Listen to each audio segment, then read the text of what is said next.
Hola, buenas tardes, bienvenidos a su programa favorito, Las Macarias. Mi nombre es Frida Sofía.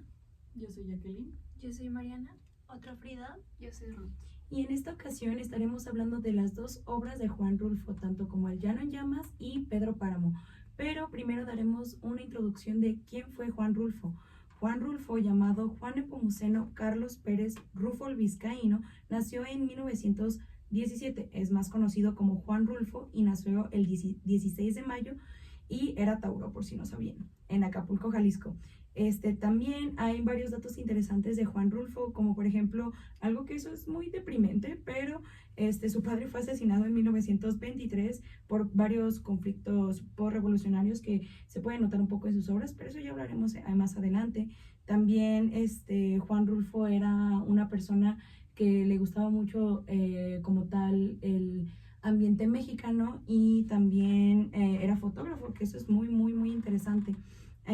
También solo publicó dos obras, que es El Llano en Llamas y también Pedro Páramo, pero después también habló del Gallo de Oro, que eso ya es otra cosa más interesante.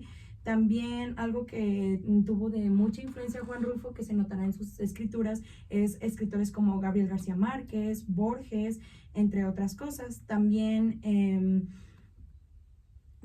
algunos premios y reconocimientos que tuvo fue como el premio Saber Villarrita en 1956 y el premio del Príncipe de Asturias en 1983.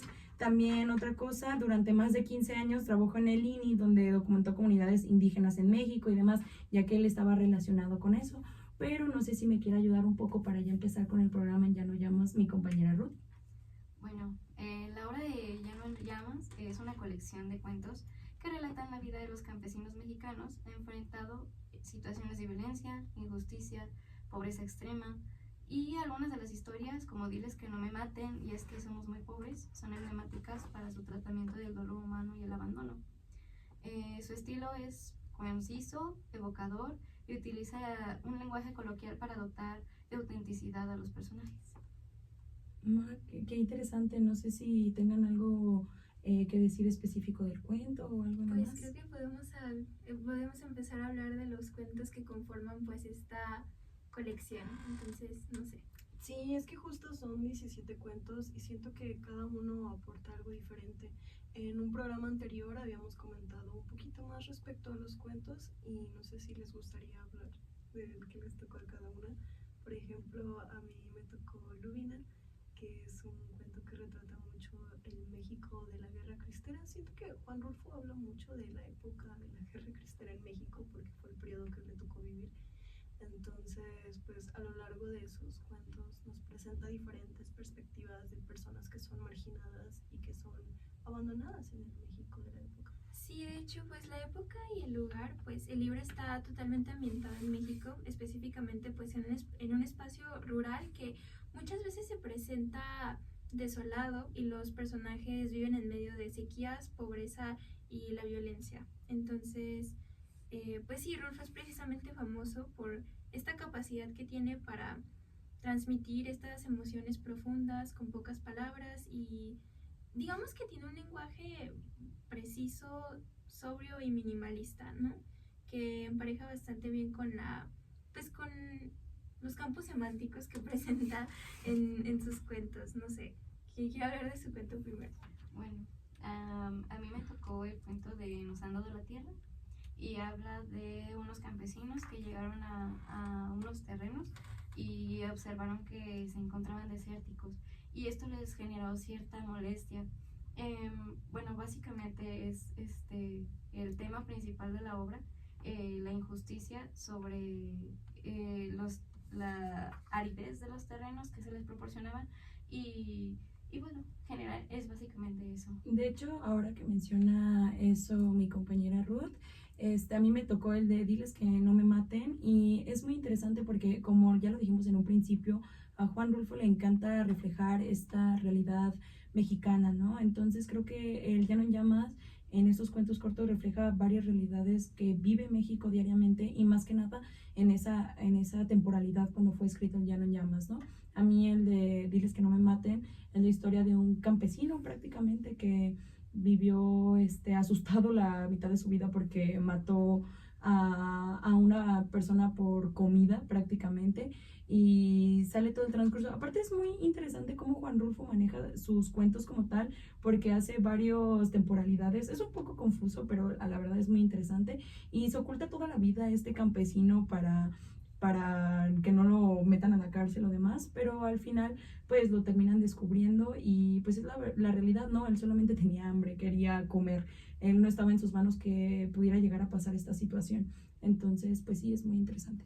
Sí, justo a mí me tocó el de, es que somos muy pobres y realmente, así como en todos los cuentos, se refleja que hay desgracias externas, está la muerte, la pobreza, el desastre natural, también está el peso que tiene el destino en la realidad de todos los personajes, los parece que los condena. Entonces, si bien es cierto, Juan Rulfo expresa mucha realidad mexicana, la expresa de una manera que te das cuenta de lo mala que puede llegar a ser la vida de las personas más vulneradas. Sí, y lo mejor es que no habla de una realidad mexicana no hegemónica.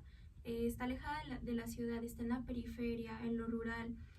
Habla, diría yo, que de la microhistoria de un México que, bueno, me imagino que en aquel entonces pues no se, no se representaba tanto, sobre todo en la literatura. Por eso pienso que su obra pues ahora es como uno de los más grandes exponentes de la literatura mexicana y pues sí habla como que de estos pasajes chiquitos, de nuevo la microhistoria de los mexicanos, ¿no? Y que como decía Jacqueline, de cierta manera viven condenados, ¿no? O sea, sus personajes al final sufren mucho porque están condenados por un sistema que los oprime y pues sí, como que habla pues de esas preocupaciones chiquitas de las tierras, las relaciones, la muerte, el destino. Por ejemplo, a mí me tocó leer No oyes ladrar los perros, que pues en pocas palabras se trata, bueno, digamos que comienza in media res y se trata de un padre que va cargando a su hijo que está malherido, o eso pareciese. Utiliza como un lenguaje muy sutil que te va entretejiendo la historia y no sabes muy bien qué está pasando. Hay que prestar como mucha atención a esos detalles. Y bueno, pues el bebé le está cargando y mientras tanto van manteniendo un diálogo de padre a hijo donde el padre le reprocha pues que su hijo al parecer se fue por malos caminos. Hay quienes dicen que se trataba de, bueno, que se metió como con revolucionarios o algo así. Y entonces, pues de ahí viene esta icónica frase de no oyes ladrar los perros. Y pues es un cuento bastante triste, léanlo. Y pues después aparecen otras intertextualidades con las demás obras de Rulfo. Precisamente creo que uno de los textos que presenta mayor intertextualidad es el homónimo, es decir, el cuento del Llano en Llamas es posible, creo que es el más largo de los 17 cuentos y en este se nos presenta la historia de un hombre que nunca tiene un ideal revolucionario, no está luchando por una causa alguna, sino simplemente quiero subsistir, quiero tener un plato de comida en la mesa y esto al final provoca que lo persigan, se esconde un montón de tiempo en la montaña y termina siendo encarcelado y creo que es como muy realista el hecho de que Juan Rulfo no te esté dando una obra como por ejemplo Los de Abajo o este tipo de narrativa como Astucia, Los bandidos de Río Frío. No hay héroes en las obras de Juan Rulfo, son personas reales, son personas realistas. Sí, aparte Juan Rulfo fue como de los primeros que empezaron a utilizar más este lenguaje coloquial, más conocido en la actualidad, como groserías o el no estereotipo mexicano, pero sí como mostrar más esta realidad, porque antes, no sé, teníamos como esta idea de más presente, por ejemplo, en el siglo XIX, ¿no? Que estaba más presente criollos o demás. No, aquí ya es como ya la identidad mexicana más presente, o no sé qué opinan ustedes. Sí, justo yo estaba viendo que en su obra Juan Rulfo no juzga a sus personajes, simplemente retrata la realidad que ellos viven. Está en un momento, en un contexto muy, muy fuerte, además de que, pues, donde las tragedias más pequeñas pueden hacerse grandes, ¿no? Sí, la verdad está muy interesante el Llano en Llamas, pero tendremos que hacer una pausa súper rápida, pero por favor no se vayan, porque después de esto ya empezaremos a hablar de Pedro Páramo, y es muy, muy interesante porque salió hace muy poco en Netflix la película, entonces ya queremos hablar del libro, así que por favor no se vayan y quédense en la pausa musical. Gracias. 2, 3. pues ya estamos de regreso con su podcast favorito. ¿Mande? Sí. Ah, perdón. Gracias.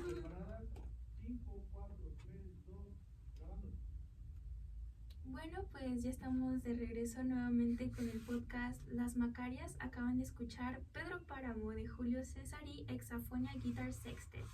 Y bueno, pues ahora pasamos a la segunda parte del podcast. Esta vez vamos a pasar a Pedro Páramo. Pero bueno, antes de entrar de lleno a la obra, ¿por qué, Jacqueline, nos das un pequeño contexto histórico? Claro que sí, Mariana. El contexto histórico de Pedro Páramo, pues obra escrita por Juan Rulfo, obviamente, se escribió en 1955 y se enmarca en diversos momentos históricos, sociales y culturales de México.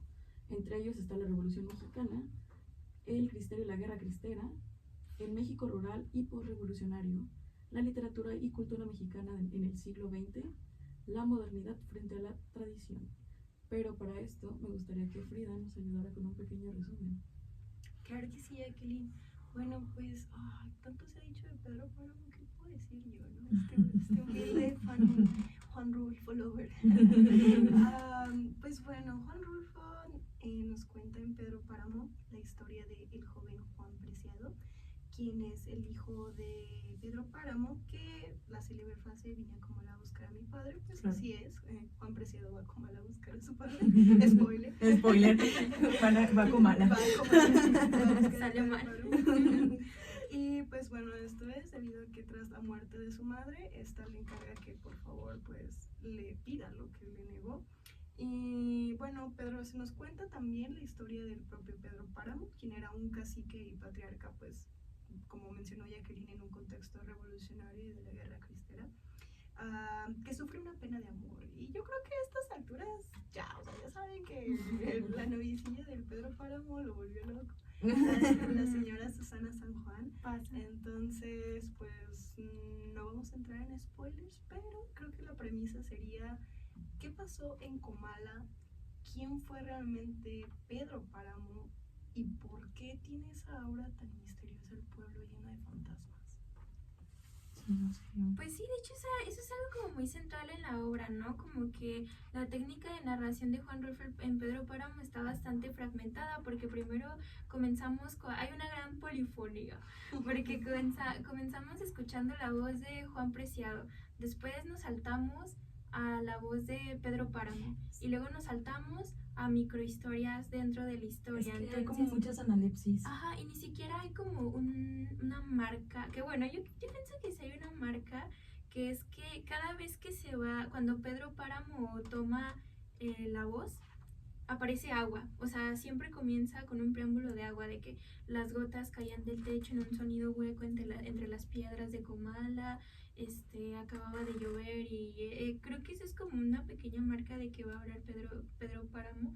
Pero sí, ¿no? O sea, como que esta técnica narrativa que empleó Juan Rulfo, sí, pues, ayuda mucho a crear esta atmósfera de misterio que envuelve, pues, todo Comala, toda la obra, todo Pedro Páramo. Y justo desafía como esta forma lineal y tradicional que tienen las obras de contar una historia recta, y él se salta de un lado a otro, viene aquí, viene allá. Son saltos temporales y tiene una mezcla muy grande de voces entre vivos y muertos. Y bueno, justamente esta aura de misterio y sensaciones extrañas que provoca esta obra, pues genera esta sensación de precursor, ¿no? O sea, es precursor del realismo mágico. Tanto así que Gabriel García Márquez afirma que no podría haber escrito 100 años de soledad sin haber leído Pedro Páramo. Claro. Bueno, y existe toda una discusión con respecto a eso, ¿no? De que si Juan Rulfo es precursor del realismo mágico, si Pedro Páramo utiliza el realismo mágico, porque, pues bueno, si bien se utiliza, por ejemplo, una característica del realismo mágico es el narrador impasible, ¿no? Que pueden pasar como cosas muy extrañas fuera de la lógica, pero para el narrador, tanto como para los personajes, es normal. Y eso, pues, habría que discutirse dentro de la obra, porque, por ejemplo, Juan Preciado habla con muertos, y es normal para él.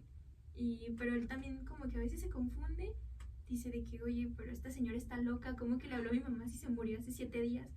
pero otras veces se encuentra con muertos y les pregunta, oye, pero tú sí estás vivo o muerto. Y les dicen, no. Y él, bueno, pero ¿cómo regreso a mi casa? Porque este cuarto no tiene puerta. Y pues sí, ¿no? ¿Ustedes qué piensan? Sí, pues es que creo que lo que menciona Ruth no se le puede llamar como directamente que es del realismo mágico, pero sí tiene muchas influencias. Y es que si bien es cierto que Pedro Páramo ha sido considerada una novela difícil, el propio Juan Rulfo decía, no, pues que la tienes que leer mínimo 3 veces, ¿no?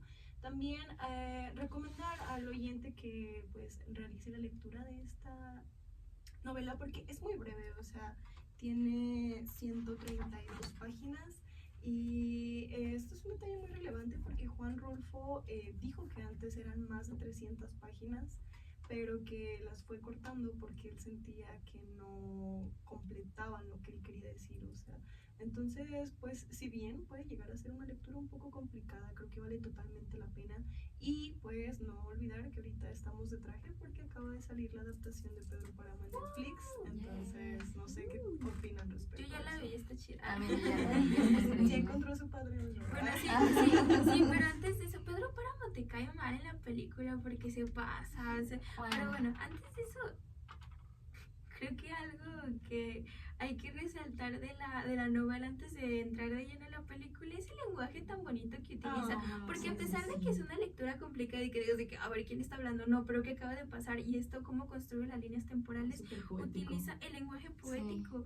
Sencillo, pero profundamente poético, porque hay pasajes en los que Pedro Páramo, por ejemplo, está recordando a Susana San Juan, su pibita, en el que pues lo habla de una manera muy bonita de que, por ejemplo, y cito, el aire nos hacía reír, juntaba la mirada de nuestros ojos, mientras el hilo corría entre los dedos detrás del viento, hasta que se rompía con un leve crujido como si hubiera sido trozado por las alas de algún pájaro, y allá arriba el pájaro de papel caía en maromas, arrastrando su cola de hilacho, perdiéndose en el verdor de la tierra. Tus labios estaban mojados como si los hubiera besado el rocío. Grande Pedro Páramo. Viva Pedro Páramo. Sí, Grande precisamente Pedro Páramo. finalizando como con otra cita del señor Pedro Páramo enamorado. Cuando dice, esperé 30 años a que regresara Susana, esperé a tenerlo todo. No solamente algo, sino todo lo que se pudiera conseguir, de modo que no nos quedara ningún deseo. Solo el tuyo, el deseo de ti. Traigan un Pedro Páramo de un Porque en la película ya se ve, o sea, está guapo el autor y, digo el actor, pero ¿quién nos dijo que era el nieto? de Juan Sí, es el nieto de Juan Rulfo. Sí es. Pues ¿de dónde sacó los genes? Porque Juan Rulfo no estaba tan guapo. Ay, ¿por qué dices eso de Juan Rulfo? O sea, mira, Juan Rulfo ya cumplió su papel en la sociedad, que fue hacer 2 novelas que van a revolucionar México. No tenía por qué estar guapo ya con eso. Sí, ¿verdad? Eso es de grandes escritores, hacer 2 obras y luego ya morir. Irte a vender llantas. Irte a vender llantas o traficar armas. Y dejar en incógnito si vas a sacar una tercera novela.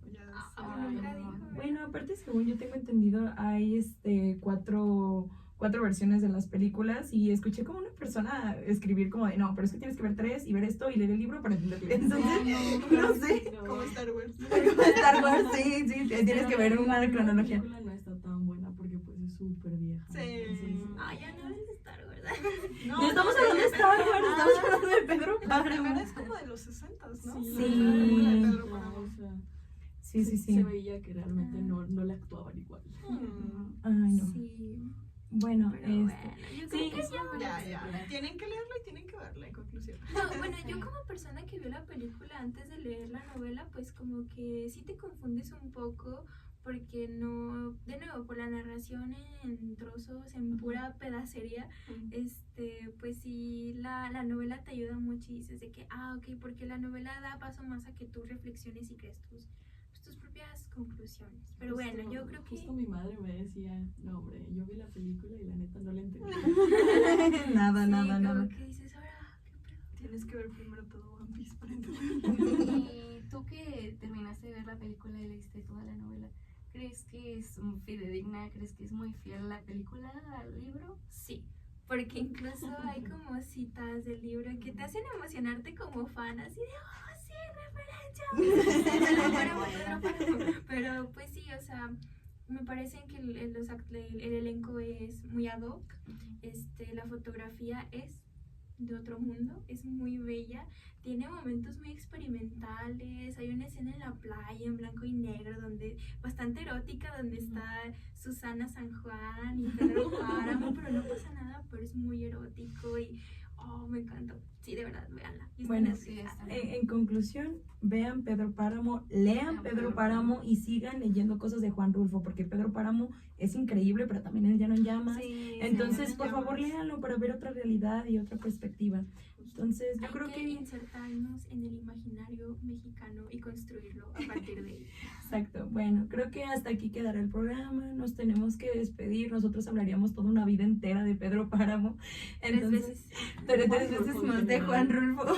Bueno, mi nombre es Frida Sofía Yo soy Jacqueline. Yo soy Mariana. Otra Frida. Yo, Ruth. y nosotros somos Las Las Macarias. No olviden seguirnos en redes sociales. Estamos en Instagram y TikTok como las